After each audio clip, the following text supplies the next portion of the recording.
All right, everybody, and welcome to the show. Somebody I'm very excited to finally be speaking with, Ryan Frost. How are you, sir? Great. Thank you very much for having me. I'm excited to finally be on here. Yeah, I'm excited as well. I'd like to thank Big Jim for hooking this up and sending you my way because that Jim's a great guy, and I like that. So I want to ask you. I'm basically going to ask you a few basic questions. So I watched your couple of your interviews with Don Kincaid, and something that I wanted to uh, ask you more about, detailed about. So you had both an acting career and a music career prior to professional wrestling. Is Yes, this sir. true? Yeah. Tell me, and something that I'm very excited about, and I will get to that, but I want to know a little bit more about your acting career. Yeah. So when I was in high school, we did a lot of, my friends and I did backyard wrestling, like most wrestlers have at some point. Yeah, And if I had known that you could just like go to a school and just become a wrestler, I would have done it. I had no idea. We all grew up obsessed with ECW. The NWO was happening. It was basically the greatest time to grow up a wrestling fan. hmm Uh, and if I had known that you could just go to a place, I would have. I had no responsibilities. I've had a job since I was 18. Like I could have put $3,000 together to pay somebody to make me bump 50 times a night, and yeah, that's how you get into it back then. And I definitely would have. Um, but because I had no idea, I just was like, all right, well, you know what? I'll get into acting. We'll see. hmm Kind of like wrestling, and I enjoyed it, and I did some cool shit. And as I got into acting, and there were more musical opportunities, I started to take vocal lessons, and I was like, man, I got a decent instrument, naturally. So I'm going to learn how to sing right, and I learned how to sing, and I sang for some cool bands, and had some cool opportunities with that as well. And then eventually, down the road, long after college and everything, I had moved to New York City to do acting. I had moved back because I hated the city. And Ron Zombie, who I knew from being in bands, I mean, I knew he was a hmm actor, but we were friendly because Nasty Disaster, the greatest band that Connecticut ever produced. Um, have you never I heard of Disaster? Oh, I've seen them many times, but Okay. the fact that you've said they were the greatest band that Connecticut ever produced, I mean, that's It's indisputable, and you know it. So what? it's funny. Every time I go to any metal concert, I just so happen to run into Ron. He's at like any big show, whether it be Bridgeport, like at the Harbor Yard, or Cherry Street in Wallingford. Like he's always at any of these shows. So Cherry Street.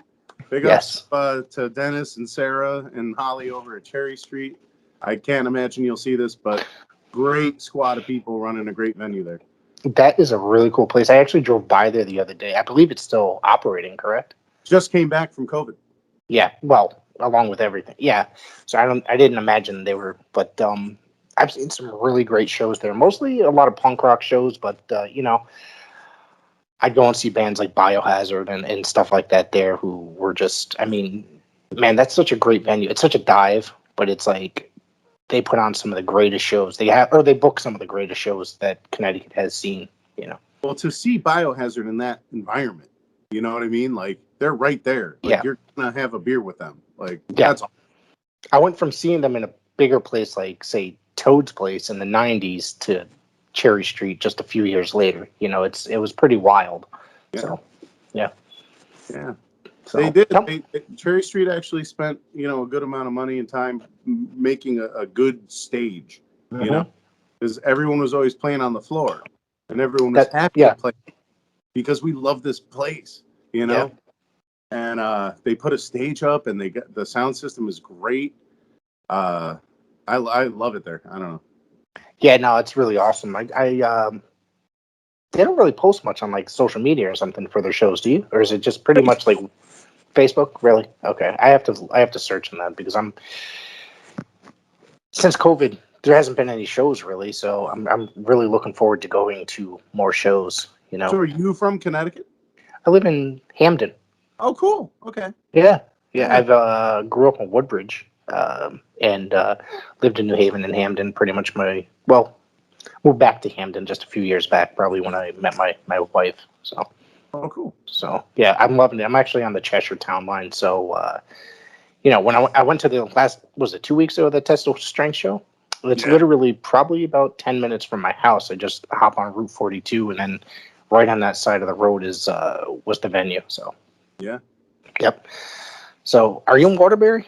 Am I correct by that? I live in Watertown. Oh, okay, that's not too far. Yeah. No, I've worked in Waterbury. I mean, I've worked a lot of places, but I've spent a lot of time in Waterbury. Yeah, went to high school in Waterbury. Yeah, I'm there. Before we're getting a little, I mean, this is a normal thing. We get totally off topic and stuff like that constantly, but my son actually plays basketball in Waterbury, so I'm there like 3-4 times a week for basketball. So he plays high schools or no, he plays AAU ball, and the team's out of Waterbury. So yeah, we're there all the time and practicing, and then the games, all that stuff. It's a lot of traveling to Waterbury every week. So there used to be some really great record stores in Waterbury as well back in the day. There used to be Phoenix Records. Yeah, that was like, I literally went there every week for, I got 20 years.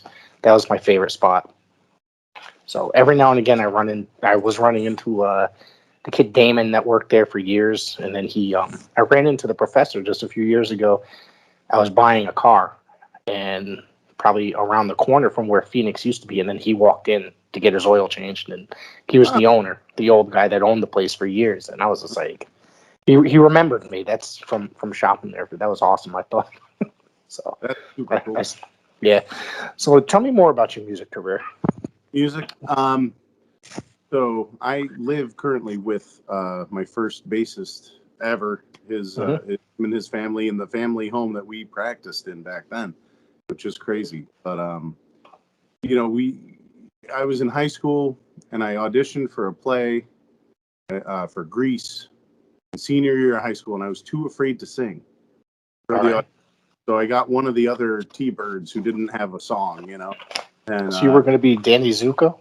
Or no? Well, I looked exactly like him, but really, and they wanted me, like, please fucking sing, please fucking sing, and I was like, because I believe it or not, big black, luscious hair when it's there, and it didn't happen, but then I was, it's high school, so dating in high school is like, it's not really dating. Yeah. My girlfriend was into theater, and she convinced me to try singing like stuff like Jekyll and Hyde, like kind of like edgier stuff, and that went well. So I started singing for this band, and I was still too scared to sing, and eventually over the years I started getting lessons and felt more confident and got more confident. And I had like a bitchin' falsetto, just like natural, so like I was able to do like King Diamond stuff and Priest and all that kind of stuff. Yep. I actively chose to focus on wrestling instead of singing like 4 years ago, maybe. And it's like, obviously, it's like any muscle in your body, or it's like any skill you have. If you don't practice, it is not what it was. So right now, if you ask me to sing like Queensryche or Die, like, it was a good run, I'd probably be dead. But I used to have that shit. I used to have all that shit. That's a great band, Queensryche. I mean, seriously. Yeah. It's funny that, let me ask you, you have Sirius XM? I did when I worked for a car dealership because it was free. I have not, just the service, no. Well, I just literally just got a new car, and I got Sirius XM, and I've been bouncing for the first, I guess a couple of weeks. I went from, certain stations. I'm a huge Bruce Springsteen fan, so I'd listen to his station a lot. But now I've been going back and listening to like hair metal, like the Hair Nation or the Ozzy's Boneyard, and I discovered that going back and forth, I think Ozzy's Boneyard's the better station. They play the more like substantial music. Yeah, I don't know, man. I heard King's X on there today, which I won't hear on which excited me, to hear that. And yeah, as opposed to like they didn't play it on there, but on Hair Nation, I can hear a lot of Dokken, so that kind of like makes me happy there. So it's just, I don't know. It just plays. Seems like What's that? Little Skid Row. Yeah, At the time, stuff yeah. like that. Yeah. Yeah. So you had an extra part in Indiana Jones, the last movie. I did. See, I did some research. I'm telling you, I did. Wow. So I remember because I worked. Well, when prior to COVID, I worked downtown. The company that I work for is downtown New Haven. Oh, okay. I remember them closing everything and all this other stuff. And, That street. Yep. yeah. So you want to talk a little bit about this? And the funny part about it is my sons are visiting me and they were watching that movie the other day. Now that I found this out, I'm going to have to go back and watch that again because they've been obsessed with Indiana Jones since they came to visit. So, Okay. Well, I can tell you where to pause and shit, but like you got to look to find yeah. it. The cool thing was because I'm just big. I was, instead of being just an extra, I was a member of the varsity football team at the university. Right. So technically a character, and I got paid way more, which is awesome. Yep. So the scenes, they when they shut down the whole street over by Yale, Mm-hmm. they were doing the motorcycle chase. And I know he's much older now, but even back then, Harrison Ford was pretty fucking old.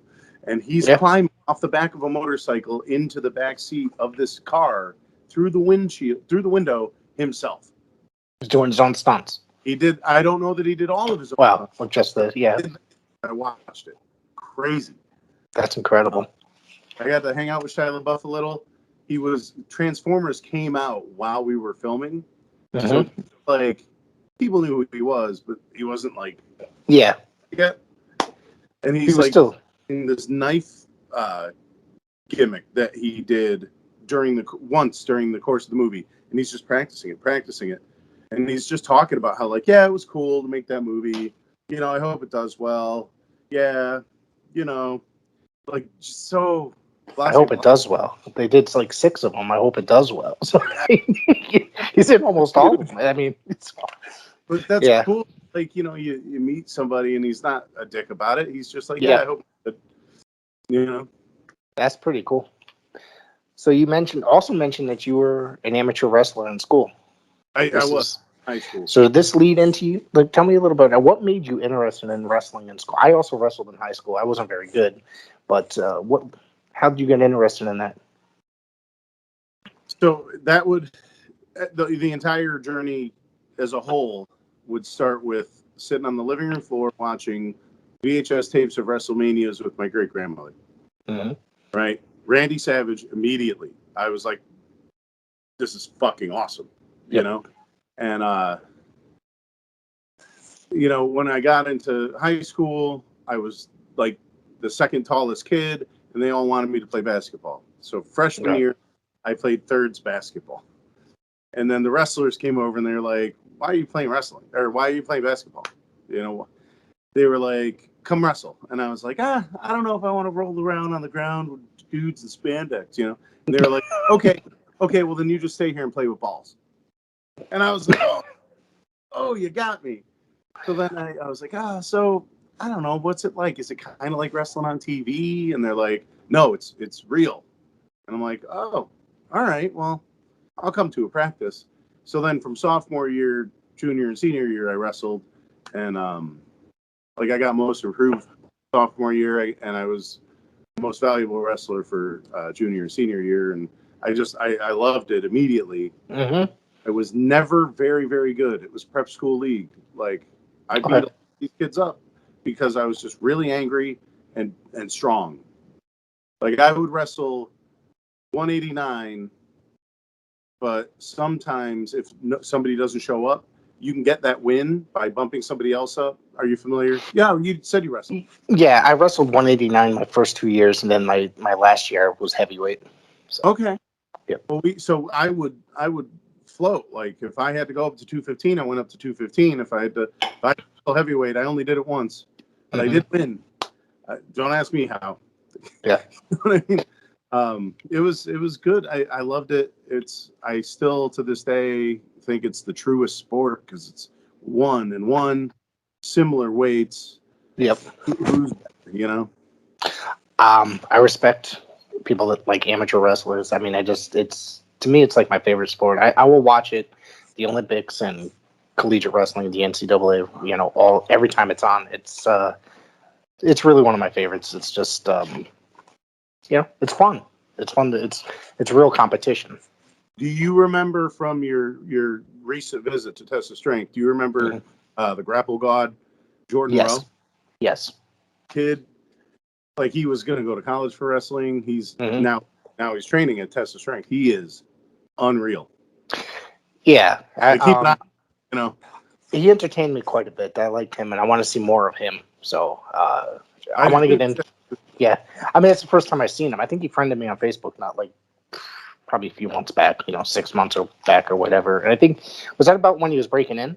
Yeah, around that. Yeah, and he's like a super good dude. Like, yep. Not. I know there's a lot of characters in wrestling, like. Yeah. But he is just a good person. All he wants is to get better all the time, and he trains harder than the rest of the dojo put together. So that's awesome. He's going to do great. So you went from basically, you said that you wanted to wrestle, but you got into acting because it was kind of. But so what? How old are you, if you don't mind me asking? I am 39 years of age. Oh wow, you're a lot younger than I thought you were. So how did you? Well, I thought you were closer to my age. I'm 45. So how did you get interested in professional wrestling and actually taking that step? Well, so like I said, as a kid, I watched it and I was like, this is it. This is everything I love. This is incredible. Because I read comic books. Now I'm watching them do comic books. It's the characters, the over-the-top characters. Fighting and shit. Yeah. So then we did the backyard wrestling, and like those, I still say that's got to be the best time of my life, no matter what else I've done.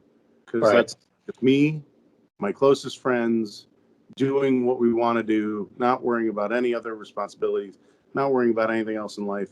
And we took it seriously. Like we everybody's backyard company was the best backyard company. I get it. Every kid does it though, like the backyard wrestling. Yeah. So we did like birthday parties. We did like Boy Scout events. Like we took it seriously. We cared about it. Put as much as we could into it, And so the door, the little crack in the window there that happened was Ron Zombie. That's how we got sidetracked. Ron posted on Facebook when I was home in Connecticut, because I moved around a lot doing different jobs. And Ron posted online that Stevie Richards was giving a seminar at a place called Pro Wrestling Academy in New Haven. Okay. And I was like, I messaged him and I said, hey man, do you think I've never, and I used to say to Ron at metal shows, I always used to say to him, man, hey, listen, one day we're going to have a wrestling match, And because Nasty Disaster and any metal band I was in, at least definitely played shows together. So, and Ron was like, well, let me ask Stevie. And me, I'm like, Stevie Richards? That's crazy. You're going to email him? And he's like, yeah, he said, come down. Of course, now I know how wrestlers work, and now I know how wrestling works. Yeah, you could put a sex doll in the audience, and as long as you pay $20 for it, you know what I mean? Right. Yeah, bring anyone who will pay $20 to the seminar. But back then I was like, holy shit. So I get there and I'm wearing like a cutoff shirt and like whatever knee pads I could find or anything I could find that looked like gear, and just did this seminar and like got to lock up with them, and I marked out, and that's actually met friends that are close friends to this day. I met Hippie Dickie Moon there that day. Ron popped in. I believe I met Bull Dredd that day. Spence Wrecking Ball Legursky I met. These were all people who were in Xander Lit. These are all guys who were in PWA at the time. And it was super cool. It was a lot of fun. And I was like, how can I do this? How can I join this school? What can I do? And they told me their schedule, because it was Joseph von Schmidt who was running the school, and his wife, Time Kara. And I know Buzz Bloodsaw was kind of the hands-on trainer in the ring at the time. And Troy Stevens, who at the time was Lucifer Lords, was doing a lot of the training. And they were like, yeah, it's this nights. And I'm like, oh man, I wait tables. I can't go. And they were like, okay, well, this kid really wants to do this. Here's what we want a month. And, pick 2 or 3 weekdays and come in the afternoon. And I did that for a whole summer. And it was awesome. And I got in the best shape I've probably been in since I even considered trying to wrestle. And because it was hot as fuck. It was like 105 degrees in that room, and doing drills and stuff. Right. And it was great. So that was it. That was when I was like, okay, I can train, so I'm going to do this. Go ahead. Nope. Go ahead. That was at the original PWA. Didn't they end up moving to Cheshire? Shortly after. Where you're at, yeah. Yeah. It's unfortunate because when PWA was around, I had literally gotten out of wrestling for probably like 3 or 4 years. Through stuff going on in life, and then probably about 4 years ago, it started. No, it has to be about 5. So when I married my ex-wife, or my second wife, her son was into WWE, so I started going to shows again, taking him, and then I got really into it, and then I heard about the PWA. I was going to go to a show, and then literally shortly after they closed down, I guess. So, but I don't know how long ago that was. But then, was it that you went to? Do you remember? I really don't know. I don't. That's all right. But a lot of people were talking about it. I saw literally take them for haircuts, and there was a flyer hanging up in the barbershop, and I was just like, what is this? And that's probably one of the things that really got me back into it. And it's been pretty much strictly indie for the last few years that I've been into. How can you watch? We can get into that. So it's like I finally gave up on Raw and SmackDown after God knows how long, and the AEW I don't really care for either. So I don't know if you watch that at all. I do watch everything. I was joking. Yeah. No, I mean it's all a matter of personal preference, because it's like you just the pandemic didn't help anybody. Right, but there's actually it helped AEW a lot because they had an open air facility where they could put some fans in the seats and make noise. Yeah. But the one thing is if you don't like something, there's so much wrestling out there now. You can find a company that you like and stick with it. You know what I mean? I just so happened to just started going to shows in Connecticut, and just I started going to Paradise Alley shows and stuff like that, and because it's probably 15 minutes from my house or whatever, I just hop on the highway, a couple exits, and I'm there. Yeah. And and then I would watch the current NWA, which I seem to like a lot, and so I like it, but I don't even know when it airs. Well, now it's on Fight, so it's sorry. What's that? I'm sorry. You can always go back and play it. I know, but yeah. I don't know when it comes new. Every Tuesday, 6:00. So if you can find it online at a source, because now it's there's a paywall for $5, but I'm sure you could find it online. Not that I'm condoning that to anybody, but finding it on any random web. About $5 either. Yeah, $5 for 4 episodes or something to that effect. I enjoy that. It's there's a lot of kinks that they need to work out since coming back in the pandemic, but it's really the most enjoyable to me because I grew up watching the NWA in the 80s, and it's it was always my favorite. And it's very similar to that style. I forgot where we were, PWA. But this is an interview with you, not me. Let's see, where else are we going? So I went back and I actually watched a bunch of your matches on YouTube as well. Sorry about that. No, I enjoyed more than some of these matches I did not know existed. You took on Brutal Bob Evans, a guy that's been around for a very long time. I grew up watching, well, not grew up because I was probably in my 20s when he debuted. That was at Battlefront. Am I correct? Yeah. I thought I wrote that down. So what was it like working with Bob? So, to tell that story completely, so funny. Mm-hmm. Yeah, everything has to go back a little bit. Sure. So I'm working a Battlefront, and like they're liking my stuff, and we're having fun, and it's great, you know. And I tell Credible, because I live near PJ, and like we're friendly, you know. Yeah. And I was like, he's like, oh man, what are you doing this weekend? I was like, I got an event. He's like, oh, where? I'm like, Massachusetts. He's like, well, shit, I just got canceled on. You know, can I come? I'm like, yes, of course, Jesus. So then I contact the promoter, and the promoter's like, just incredible, yes. And I'm like, okay. So I'm like, all right, so we're gonna do this. And I wasn't involved with PJ at that time in the storyline. You know, we just go up to the event. He gets on the card. He gets paid. I get paid. It was fantastic. So then they're like, okay, so we're gonna put you in a storyline like with him. And my buddy Scott from the band Crossing Rubicon was looking to do a rock and wrestling thing. And I pitched it to Test of Strength first, and Test of Strength was like, yeah, well, we'll try to figure out how it's going to work, you know. But Battlefront was like, oh my God, yes, now let's do it.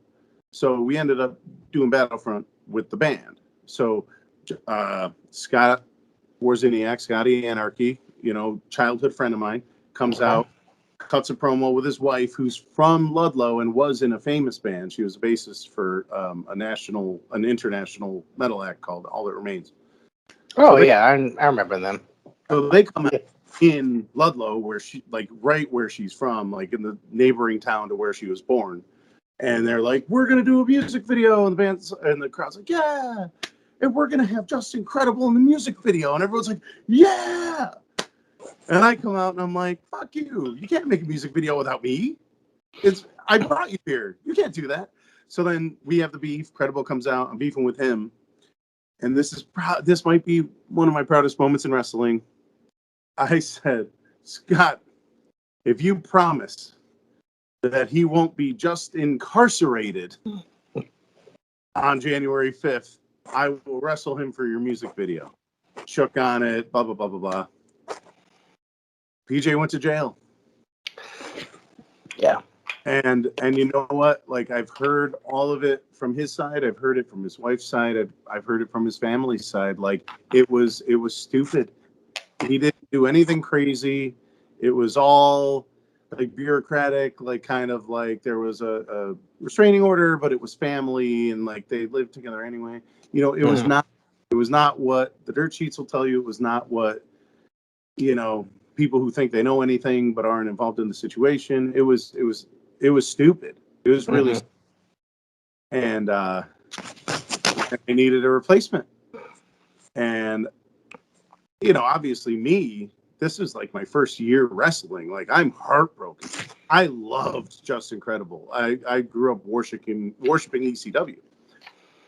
And I was heartbroken. They were like, well, we got Brutal Bob Evans. And I watched a lot of Ring of Honor too. I was like, fuck yeah, let's go. This is great. And now me and Bob, like, we're tight. We talk.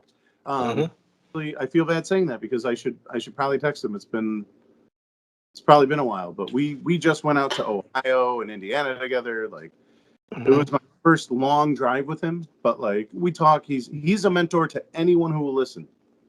It's not me especially. It's anyone who will listen, and anyone who wants to improve, and anyone who wants to give back to the business. Brutal Bob Evans will help you. I see his Facebook posts quite frequently, and he does very business savvy posts, like, as far as they're always like he's teaching anybody that will read that, you know what I mean? Okay. Any young wrestler, basically he's telling you. Things with Bob seminars, like the whole service, he has a paid service, and he's still giving away wisdom. Yeah, he's still giving away. You know, he really, like, if you ask him, he'll tell you that he was not a cool guy, that he fucked over some people, blah, blah, blah. I haven't seen that side of him. All I've seen is somebody who brought me into New Japan when it was near Boston. And I got to set up the ring, and like, I was security for fucking Tanahashi. Like, it was great. I did not know this. This is wow. I saw Archer, I'm like, you're not that tall. Then I stood next to him. I'm like, you're pretty big. I have AEW on in the background. I don't watch it often, but it's funny because he was just on TV. So. So was Tanahashi. I don't know if you were watching. I'm talking. No, I'm watching. That's Archer was just on. I meant to say, yeah, that's pretty awesome though. I mean, he's a pretty cool dude. If I Trying may, to get, if I I'm may trying to interrupt- get him on here. So, Oh, easy. yeah, That happened definitely. yeah, So Bob, working with him was the first time I had a match that I learned like a lot, mm-hmm. like a lot. Like I felt progression. He talked to me, he made sure that I knew what points were good points to like get things moving and get the crowd involved, and what points to slow down and like let them, just kind of soak in what's going on. What? Oh, I thought you were gonna say something. No, he's old school. Like he learned, at a different time period. I'm sorry if somebody made noise in the background upstairs. Oh, no. Sorry. Sorry. No, Bob. Like I learned a shit ton, and we went to the back, and he's like, "How long you said you've been going?" I was like, "Yeah, like 8 months." He was like, "Oh, I thought you said 8 years." You were great for 8 months. If you had said 8 years, I would have been like, "Yeah, you got to work on this or that." No, for 8 months, you're good. Don't worry about it. I was like, "Oh, thank you." That's so cool. Who knows how much I learned from him and how like things I wanted to do, and he was like, "Slow down," and he just like cultivated me a little bit. Without that Brutal Bob match, then the eventual match that did happen with Just Incredible would have never been nearly as good. It would have never been as effective. It wasn't a 5-star classic, but it was so much more effective because of what I learned from Bob. I want to ask you about the Just Incredible match because I guess there was supposed to be a match where he basically passed the torch to you. No? I don't know about that. That's big. Did somebody say that? I could have sworn watching the video. Well, I guess I was speaking to someone, yes, and they said that. But. Well, so like that was funny too because Nick Gage is on TV tonight too. So this all ties right here. Yeah.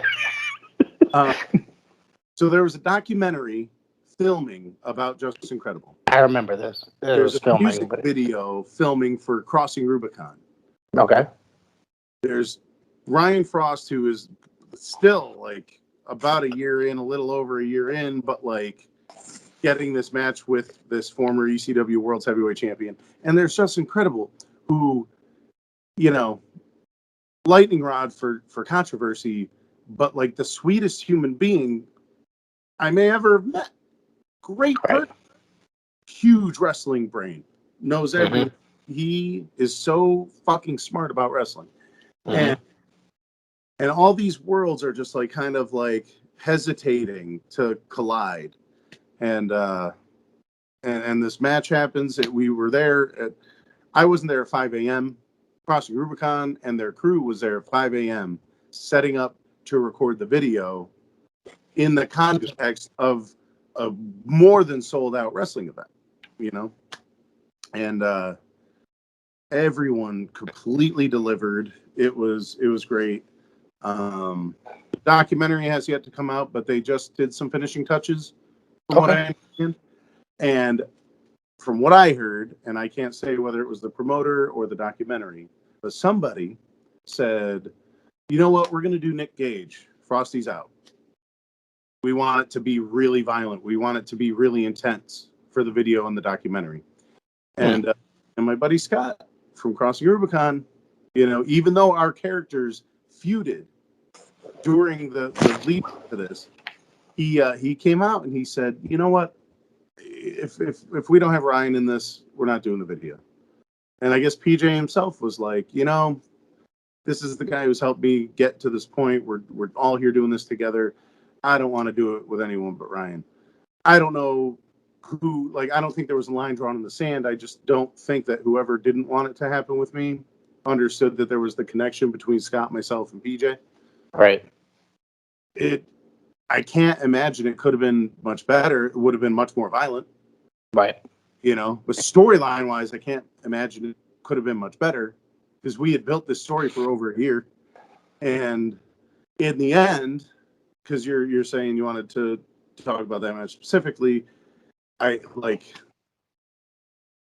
that was my moment where I'm like, okay, well, if I can never do this again, I guess I got to do that. Like Right. this was a great moment for me personally, and I really enjoyed it. And the music video came out great. Can't wait to see the documentary. I did. It was a great experience. Wow, that's awesome. Super, But it's super humbling. where's that video available? Is it online already or no? Music video? Yeah. Yeah, it's the song is called "Seeing Red" by Crossing Rubicon. I share it a couple times a year because like it comes to All right. mind. Like, guys, look at this. This is fucking great. I'm looking it up when we're done here. It's That's a cool awesome. story. Yeah. You'll see Bobby Ocean in the video. You'll see a bunch of wrestlers lined up that he walks past, which is cool. Okay. And then it's like the story of the video mirrors the band has dealt with some press bullshit, and Credible has dealt with some press bullshit, and it's just them all like getting beat down by it and then just like going to war against it, you know? Right. So tell me, you eventually we talked a lot about Ron Zombie tonight. You took him on That bum. June 17th, 2019. Yes. And yeah, I know. Undeniable. Yes, in Naugatuck, Connecticut, and quite the match. You guys went all over the bar. Yeah, And, yeah. That was at the time, the venue was still called Tazrax. I think they changed their name since. But what do you think about that match, and how'd that go for I you? hope you watched Kincaid's footage. I did. He followed us far, yeah. Yes, he followed you all over the place. I can't tell you how important Kincaid was to this show. Like he helped me figure out equipment and helping me to use, and I was a part of his roundtable for quite some time. I guess I'm still part of it. He doesn't do it that often as much, but Kincaid's an awesome human being, and I want to say how awesome he is to the independent circuit in the Northeast. So I don't think there's a human being. No, he is very important, and like Fraust would not exist without Don Kincaid. his excitement and his enthusiasm, and the fact that he's so kind and was so helpful to me when I would just randomly message him and ask him questions, trying to figure out how to do this whole thing. So that's awesome from Kincaid. So let's talk about the Ron Zombie match.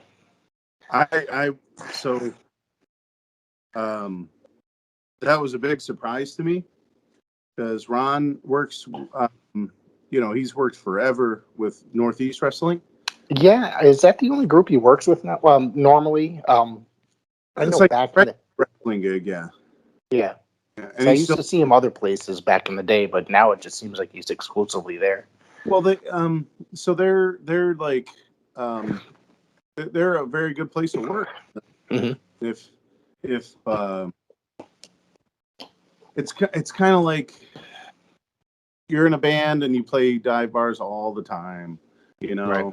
and now you can play the Oakdale, Right. every month or two. You really go back to the dive bars all the time. Yep. Like no offense to the dive bars. I love the dive bars. I love me too. And Ron does too. Yeah. But like he's in a place where like the promotion really appreciates loyalty, and I don't blame them or him or anybody for that. But Wagner also trained with Killer Kowalski, and obviously famously so did Ron. So I don't know how much that played into it either, but they pitched the match and Ron was like, yeah, I'll wrestle this guy. I know him. This will be good. And which I will never appreciate enough. It's another, whereas Just Incredible was a legend from afar to me, somebody who I watched Heatwave 98, and I watched him beat Dreamer for the world title, and I was like, oh my God, this guy's from Waterbury. I can't believe he's doing all this shit. And that's nothing to disparage from Ron, because Ron's been wrestling for 20 plus years too. But Ron was more like a personal, like, oh wow, I told this guy for 20 years I was gonna find a way to wrestle a match against him, and I finally got to. He hit me in the back with a barbed wire baseball bat twice, and he put I saw that. But, you know, that's fine. It was an It seemed like honor. It was a privilege, and one of my favorite things, actually. So I'm glad you brought it up. one thing. I want to go back to Just Incredible for just a second. I enjoyed the zombie match and that venue. I mean, that was my first time there. Was a couple weeks back, but I'll ask you about that match coming up. And I really enjoyed that venue. However, the parking sucks; it's too tight. However, Just Incredible. I had a couple interactions with him. Most of them pleasant. And every time I do see him, he's very nice. But when I was young, you talk about him how you know him from ECW mostly. First time I ever saw him was on Monday Night Raw as PJ Walker. He was a preliminary wrestler, and he beat Mike Rotunda or IRS, excuse me, out of nowhere because he was a no name preliminary guy. And then they ended up having like a feud, and they wrestled the New Haven Coliseum to a 20-minute draw at one night. And the funny part about it is, I was shocked, to be honest with you. Me and my friends were like, I couldn't believe that to put in this guy a 20-minute draw with Mike Rotunda of all guys. You know what I mean? And because I was a huge Mike Rotunda fan back growing up, and because he was famously known as being an amateur wrestler, I always, for some reason, respected the guys that were, they used their amateur background as part of their character. And I remember one of the first times I actually was interacting personally with Just Incredible just a couple years ago. I brought that match up. And he really had to sit there and think. He's like, oh, wow. He goes, that's amazing that you remember that. I'm just like, it was 20-something years ago. So sorry to get off topic again, but I just wanted to bring that up because it was like one of my favorite moments in the New Haven Coliseum, Thank you very much for sharing that with me. Yeah, that was really cool. Jay was one of the very last students at the dungeon, at the Heart. Was he? And Lance was huge in the in-ring training. That's right. He did. When the Impact players came together, and it was like, why are these guys are so different from each other, but they mesh so well? Right.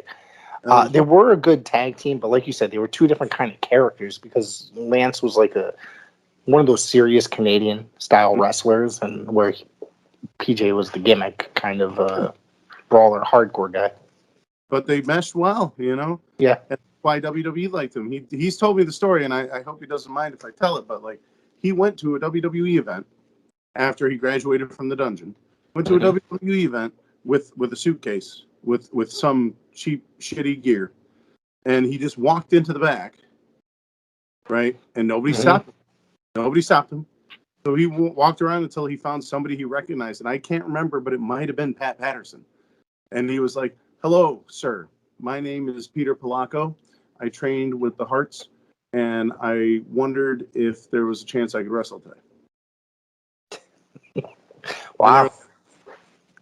Oh, hang on. Let's get some people around here, and let's find a way to talk to somebody. And, that's why at 19, he was doing what, he was PJ Walker. That's why, people think that because you were in ECW and because maybe you did some hardcore, like you can't work. And it's like, Just Incredible has an unbelievable mind for the business to this day. Yeah. So I want to ask you one more. This was one of my favorite people. You took on Bull Dredd in a match at the same venue in Naugatuck, I believe. Was that? Yeah. How did that whole thing come about? I think Dredd is a legend in the New England area as far as being hardcore.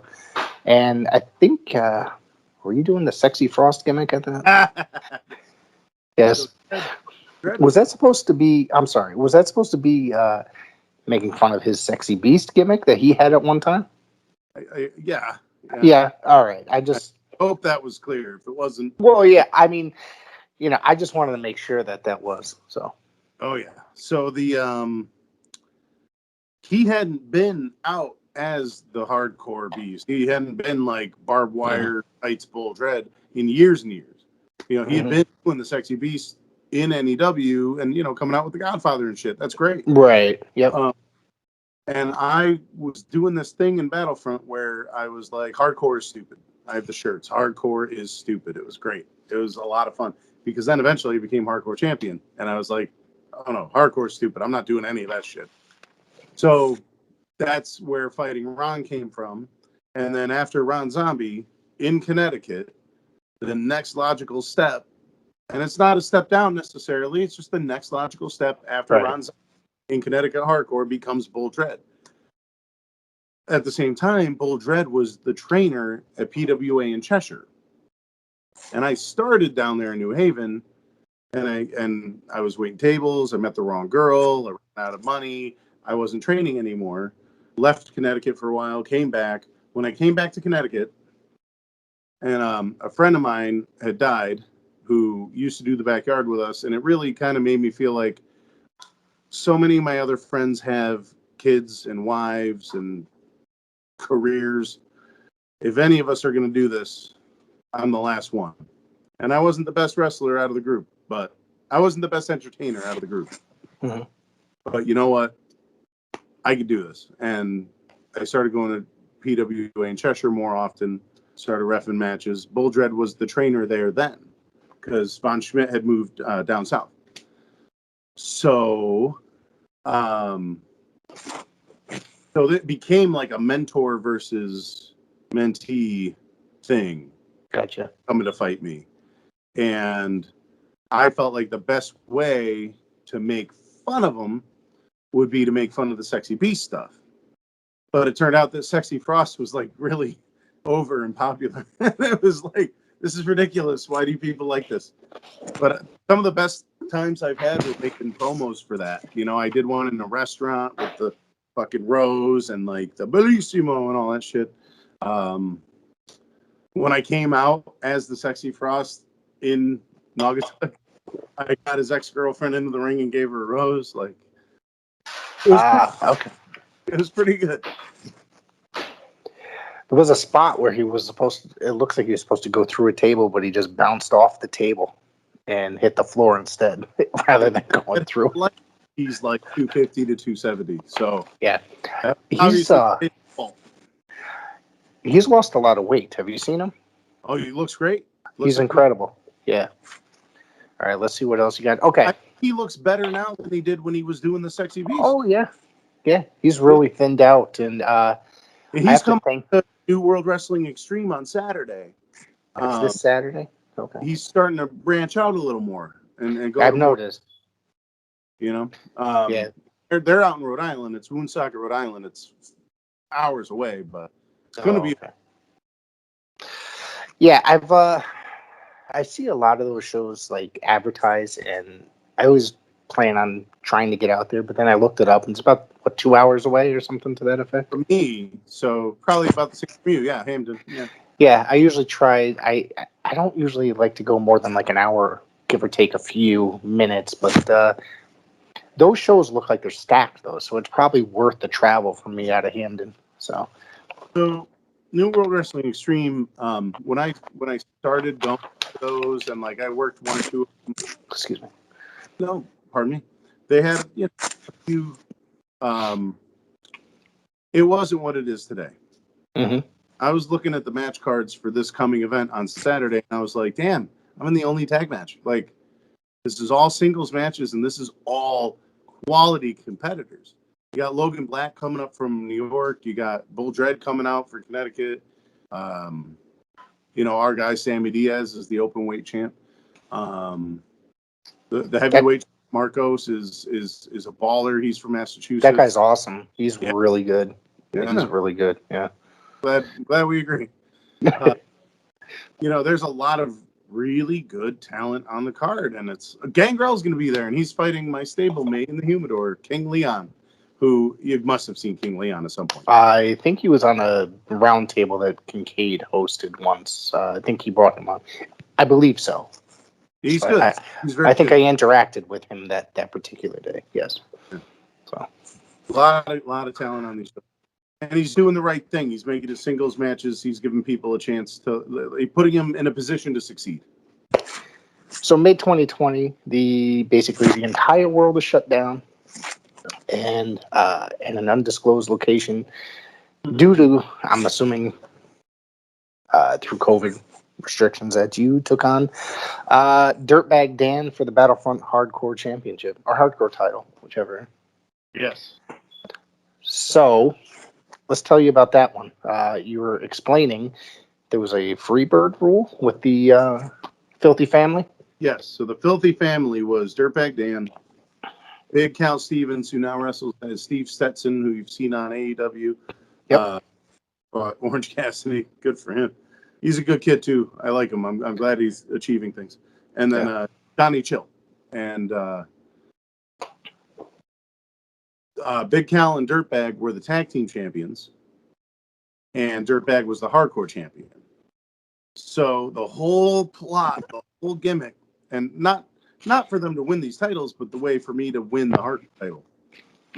I dragged a ref down with 3 of my goons, and I grabbed Johnny Chill, who was at ringside during a tag team title match. So it was all at ringside, so the ref in the ring couldn't do nothing. I had my own ref, hit him with my finish, pin him on the outside of the ring, and my guys are there to keep anybody from interfering. 1, 2, 3, I'm the new hardcore champ. Because it was 24/7 and it was Freebird. That's a weird combination. Well, like I said, the tag team was Freebird because there are 3 of them. Yep. And the 24/7 was the hardcore. Mm-hmm. So okay, I'm now hardcore champion. There's a good minute and a half video that just gets everything, and it's just like And in the middle of this tag team championship match, the ring announcer D, who is a magnificent human being, is like, "Your new hardcore champion, Ryan Frost." It was awesome. It was so cool, and those fans were pissed. It was wow. I like it when the fans get pissed off because that means you're doing what you're supposed to be doing. You know what I mean? And I think that doesn't happen that often in today's pro wrestling. Everybody wants to be cool. Yeah. Yeah. And, with the drawing heat is just, you see it didn't, I don't know how much this was worked, but you saw that Game Changer thing with Matt Cardona and Nick Gage, everybody and fans going nuts. And it was just as far as the modern era goes, I think it's one of the greatest moments that happened in recent time with the fans going nuts and throwing stuff, going crazy. It's times like that are, you don't see that often anymore. I mean, the guy literally is the embodiment of everything that the opposite, the complete opposite. Right. Right. And that's what piss people off. Excuse me. So I think that's awesome. And the guy was bloody as hell. You saw his top was just covered in blood. I was just and I don't even watch that. I'm not a huge Game Changer fan. So, but I thought it was. I had to see that match because there was so much, hype behind it. Tell me about how you hooked up with Big Jim as a tag team. So, Jim and I have known each other in passing for years and years. And the last match of the Bull Dredd feud, actually, I fought him in Naugatuck. And then I think it might even have been Fight for Your Dreams, which is the Test of Strength WrestleMania. Okay. Might have been Fight for Your Dreams too, but I'm not sure. And it was a tag team match. It was a tables match because the table didn't break. So now somebody's going through a table. And it was Bull Dredd and Bo Douglas, who I'm not sure if you're familiar with Bo. I saw him on the last Test of Strength show for the first time. He's one of his best friends. His school, the Belltime Club out towards Boston, is I've definitely heard of that, the Belltime Club. Our school. Alec Price train Okay. So it was Bull Dredd and Bo against me and Big Jim. And we had known each other, but that's where we got really friendly because we were talking about the match and shit. And he actually went to bat for me. He didn't have to. He's the one who got chokeslammed through the table from the apron. But Bull Dredd got his revenge because he won the tables match. But after that, we kept in closer touch. And, he had all the issues that he's had that everyone's aware of. Yep. But I was in this Humidor group in New World Wrestling Extreme, which is what we're doing on Saturday. And they were just asking for guys because somebody had to back out of the group because they were quitting wrestling. And who do you think you could bring in who can look good in a suit, smoking a cigar, drinking some whiskey, but is also equally capable of getting on the back of a motorcycle or brawling somebody at a dive, right? And I was like, Big Jim, obviously. And we had several names, including actually Lucas Chase, who just came out of Dustin Runnels' school, who was just on AEW. Yep. He just run the Rhodes Academy title this past week, and he's doing amazing work right now. I mean, good, happy for him. Great guy as well. Very impressive. It's great, and he'll be your PAPW guy, right? Yeah, I go to almost all the shows. Yeah, he'll be back soon.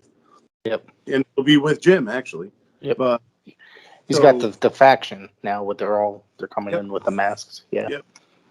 So I pitched Jim, and we debated and we thought about different options. A lot of them were pretty cool, and any of them could have worked, but we went with Jim. And the faction, really, I've been doing a lot of tag stuff. Jim would prefer to do some tag stuff. He had a few surgeries. Yeah. So it's gonna. He's coming back. His back is getting better. I talk to him somewhat, regularly. I feel bad for him because his back is like taking a long time to heal up. I saw him train last Thursday. Nimble, rolls, jumps, fucking. Yeah. He looks really good right now. He looks good. Good. And it was going to be me in the tag team, and then King Leon as the singles guy in this group. So it's me and Jim, who I've already tagged with once, at a big deal event for Test of Strength. So we go to the gym together like 5 days a week. That's awesome. If I look good at all, like that's mainly Big Jim, I saw you guys in a match. Was it Future Great Wrestling? Is that what it was called? Yep. Against Shauna Reed and Amos. It's pretty interesting. What's up? Hamilton, Ohio. Oh, that's how far that was? Future Great Wrestling is run by Cody Hawk, who trained Lee and Sammy Callahan and Eli Drake. That was a pretty interesting match. I'm not really into mixed tag matches with the females fighting the guys as much, but understand. And that was obviously an issue, and we really considering, but we addressed everything. We made sure that the right things that shouldn't happen didn't happen. Right. And God's honest truth. One of the promoters afterwards was like, "Thank you. That was." We're really happy about it. You made Shauna look great. And it's like, yeah, that's the goal. I ended up enjoying the match overall. Honestly, it was like, that's my personal feeling on it. And I'm old school when it comes to watching wrestling. So it's like that. I think that happens quite frequently, the intergender stuff, but increasingly so. Yes. And it just seems like you can't really go to many shows where that's not happening these days. But honestly, there has been some matches that I have enjoyed if done properly, and that would be a good example, as that was done pretty well. Thank you. Appreciate it. Yes.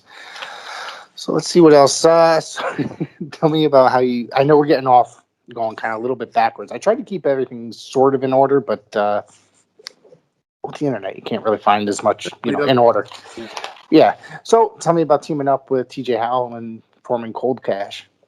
Cool. So, and then the breakup. Sorry. Sure. No problem. We knew that we needed tag teams in Test of Strength because we introduced tag team titles. Mm-hmm. We had 16 teams from all over the Northeast compete in a tournament for these titles. Wow. And if Hippie Dickie Moon hadn't got hurt outside of wrestling, it would have been him and his partner. Moonshine McCready and Above the Influence against the Kowalski guys, Wagner Brown and Jay Freddy. And it might have been a different outcome, who knows. But Hippie was replaced by Kyle Brad, who is a great talent, but he didn't have the cohesion with Moonshine. They weren't tag for like 4 years before that. So you know, the Kowalski guys won them, and they're undeniable. They're so good. Have you seen Jay Freddy? Sounds familiar. I think so. He's been out to Japan. He's Oh, really?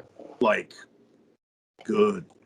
And Wagner's Wagner. So The guy's been around. So, I mean, I was watching him, you know, I've seen Wagner a long time. yeah. You know, he's really, you know, I'm surprised he hasn't gone, you know. But yeah, I mean, he's been there. I've seen him on TNA a couple times, you know, a few times back You when find they, him but I on mean, TNA Heat, yeah. Oh, yeah. I've seen him on there. Yeah. and you can see him in little spot. He does lots. You know, it's a tough business for a lot of guys, you know. Yeah. And Wagner Brown, even if he's not on television every week right now, his moves are his spot. You know what I mean? Right. His spots are like Wagner is just as good as you can get. So like, Right. you see his shit everywhere, even if you don't see him there. And good for me and good for Test of Strength students because he's at the dojo 2 or 3 times a week. That's awesome. We get to learn from him. But yeah, so we knew that they needed tag teams, and TJ and I both live very close to each other, so we thought, you know, this could really work. You know, big guy, little guy, Heart Foundation, like, Right. you know, it's good shit. But and the characters, it's funny because like Ryan Frost is just blue collar, like he never had anything. That's why he's so fucking miserable. You know, this guy's such a and TJ Howell has always had everything, and he's entitled, and he never worked for a fucking thing in his entire life. Right. So, you know, it wasn't a hired muscle thing. It was 2 characters that exist on their own on even footing, working together. Frosty gets to go on vacations and lead this lavish lifestyle that he otherwise couldn't have lived. TJ Howell III doesn't have to worry about anything because the big guy's over here, you know? Right. And we did well, and we learned a lot together about tag team wrestling that I don't think either of us really knew. I think we did a lot of tape study. We worked a lot of practice matches, and I think both of us are infinitely better tag team wrestlers from having had that experience together. The breakup came a little unexpectedly, and I was like, we're finally getting momentum. We're finally like, people want to wrestle Cold Cash. Like, right. Like Tough Guy Inc., Brutal Bob and Tim. I don't know about Tim, but Brutal Bob was like, any day. I want those guys. It's like, that's awesome. That's a great feeling. People from other promotions are like, hey, come up here and wrestle us. It's like, yes, I would love to. And then the breakup happened. It's like, okay, well, I guess we're going to fight each other now. So then you guys had the tag team match in Naugatuck, where you guys each had a mystery part, and then you brought back Hippie Dickie Moon, who I guess, as you said earlier, was out because of an injury. Well, no. At the end of the tag team tournament, he was out with an injury. He couldn't Gotcha. Finals. Gotcha. Hippie Dickie Moon has actually been in the finals of every championship at Test of Strength, and he hasn't walked away with any of them. It's crazy. That's storytelling, brother. I mean, he didn't do it on purpose, but that's how it happened.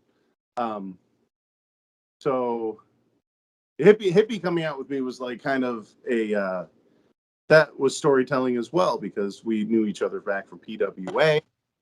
He was still a student who I don't think had ever had a match at that Stevie Richards seminar. That was my first time stepping foot in a wrestling ring. And we kept in touch after that, and then he was the in-the-ring trainer a lot of the time while Bull Dredd was running training at Cheshire with Kara, PWA Cheshire. So I rolled around with Hippie a lot in those times, and then we all went over to Test of Strength when it closed, when PWA closed. Right. So I've known Hippie for a ton of years. I'm in his wedding, getting married soon. Love of his life. They have a beautiful son. That's awesome. And he's a great dad to her previous son as well. They're an amazing family. But so having him as a tag partner for that was really special to me. And then TJ's partner Jay Bougie is from New York. TJ Howell III and Jay Bougie know each other from a yacht club, and that's Right.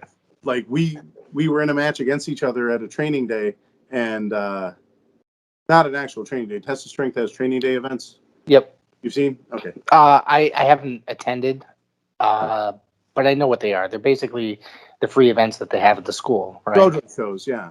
Yeah. When we're on the road, we'll do one of those in a month just to get people in front of an audience. Yeah. Jay Bougie came to one of those, and we were like, okay, so when you guys meet in the ring, shake hands and say you know each other from the yacht club. And it was awesome. And I like him a lot. He's a good kid. So he came out to be TJ's partner, and we wrestled, and now I got to go through him at House Rules on August 7th to get to TJ.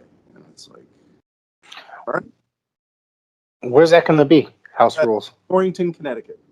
At the Torrington. Columbia Club, which used to be the Knights of Columbus. Okay. Ew. Knights of Columbus.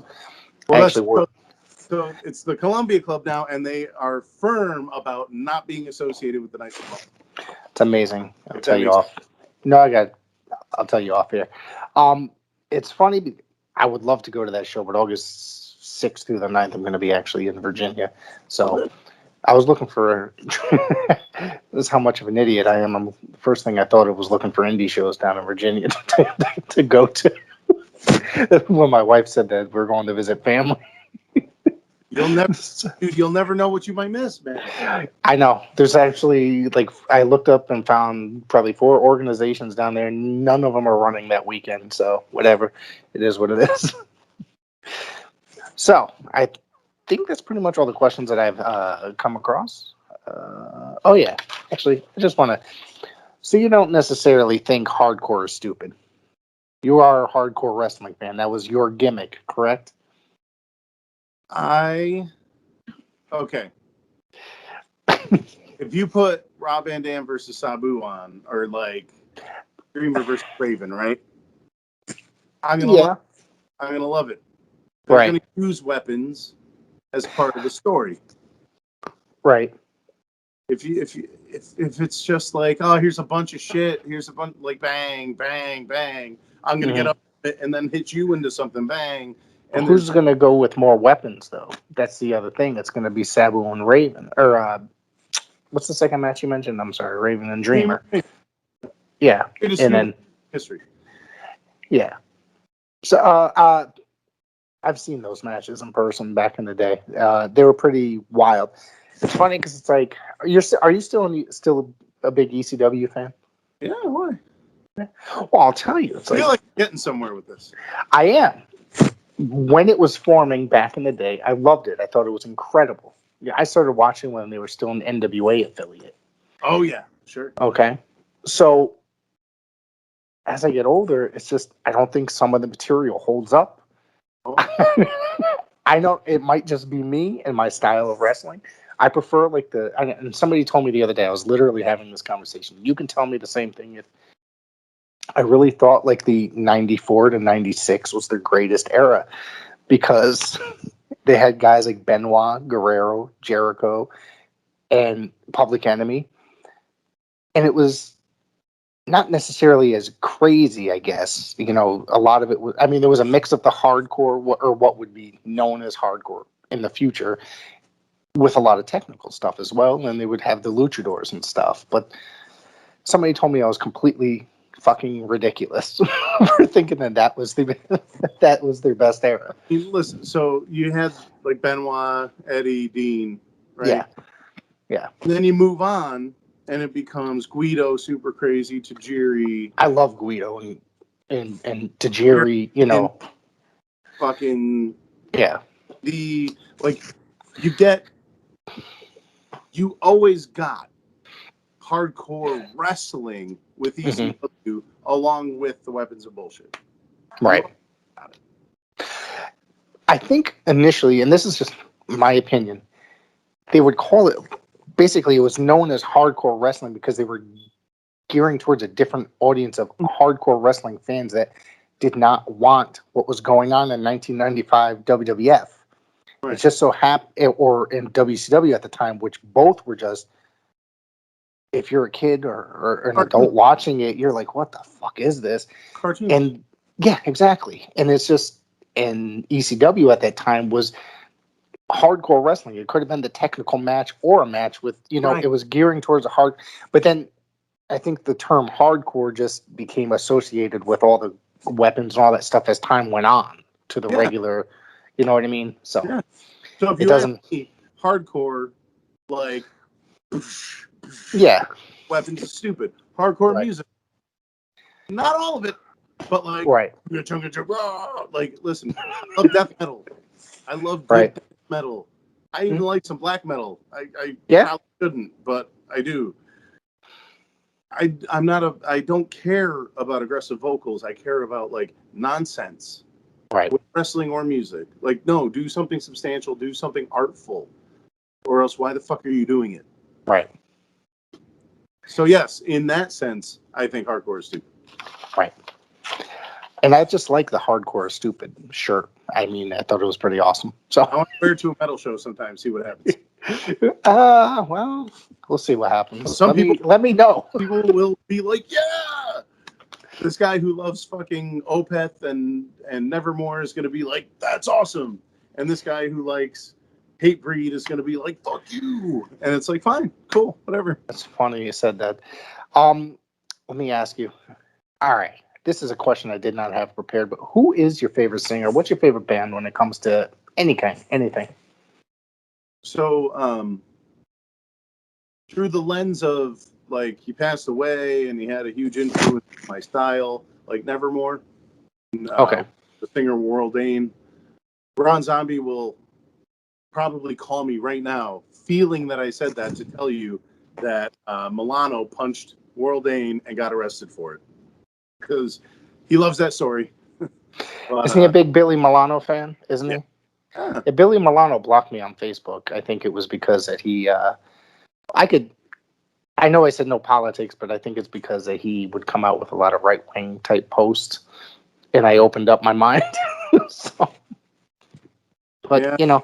I mean, Milano passed away. But did he really? Yeah.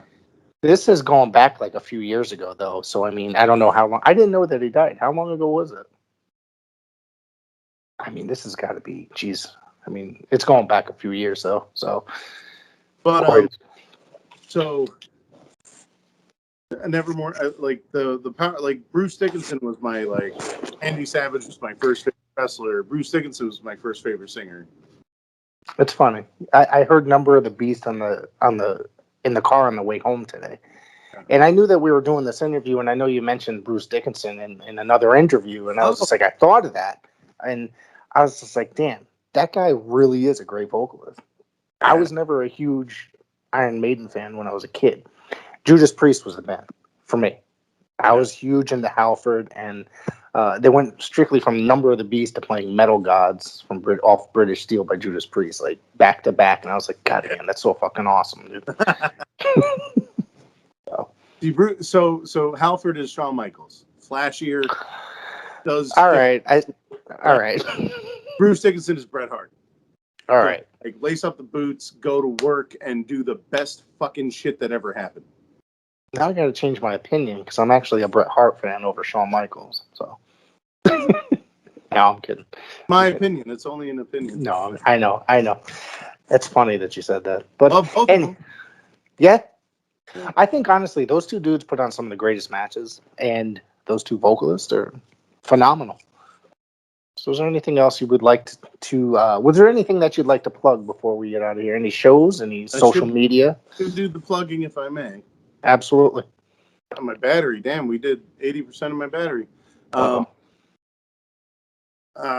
Saturday, Big Jim Anderson and myself, the Brass City Saints, representing the Humidor, led by Big Smoke, also including King Leon the Sixth. We take on the Hoods for the Tag Team Championships at New World Wrestling Extreme, while Leon fights Gangrel. It's going to be dope. It's just going to be a great event. A lot of really good singles matches on that card. Woonsocket, Rhode Island. Next Saturday is House Rules 3 for Test of Strength. I've got Jay Bougie with TJ Howell III in his corner, and I've got Aubrey in my corner. She's great. She's been in my corner from my very first match. Both times I wrestled at Fenway Park. Like, she's awesome. Let's see. Dang, I don't have August in my brain yet. Shit. I'm out of matches for myself, at least. All right. What about your social media? I got Ryan F. Wrestles on Instagram, Facebook, and Twitter. I don't do Twitter nearly enough. I know that's the one all the kids do. And then, Bands Continuum is from Connecticut. They're outstanding. Been doing it for a long time. I work at Chow Restaurant in Thomaston and Spartan's Restaurant in Waterbury. For you, when you come to Waterbury, good food. They both sponsored Test of Strength, so they're good dudes. I guess Test of Strength for training. If you're watching this, you're at least interested in wrestling, and if you're interested in wrestling, maybe you want to wrestle, maybe you do wrestle and you want to get better. Maybe you haven't wrestled in a while and you want to shake the rust off. Maybe you wrestle really well, but you want to get more time in the ring. Tuesdays and Thursdays with some Sundays. Wagner Brown is a visionary who has created a lot of what you see today.